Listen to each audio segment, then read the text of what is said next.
mission noted that, despite the much-needed reforms from the Electoral Act of 2022, the elections still fell well short of Nigerians' legitimate and reasonable expectations.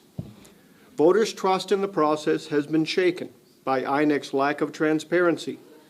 There were numerous missed opportunities to explain the cause and extent of Election Day challenges.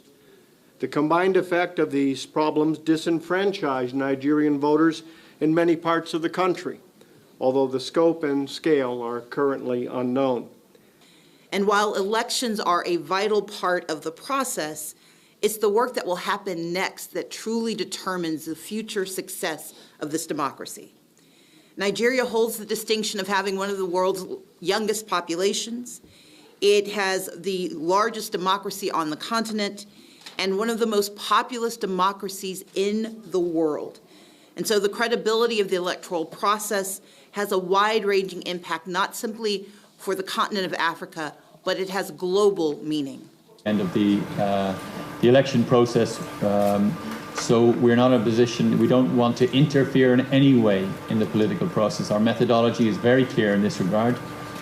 We make our observations, we answer questions in these settings, and we stand over the findings that we have we're able to put in the public domain in this fashion.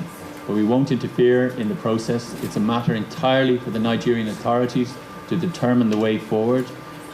If there are challenges that we identify, it is down to the Nigerian authorities to make their decision about how they wish to proceed with those matters. I want to thank you for your cooperation, for other civil society organisations that, as I mentioned in my opening remarks, provided us with a very warm welcome and with clear information which helped us to form the assessment that we're sharing with you today. Noted that expectations as the way the technology would transform the transparency of the election, those expectations were not met in a significant number of cases. The operation of the BVAS machines was not, it was significantly impaired in certain areas. We noted the operation of IREV during the course of the evening wasn't what was expected. We noted that in some instances the offline uploading of results onto BVAS machines was not done systematically. So there were other issues that we noted, and but we don't do them on a polling unit per polling unit basis. We simply did it across all of the observations that we obtained across the entire country.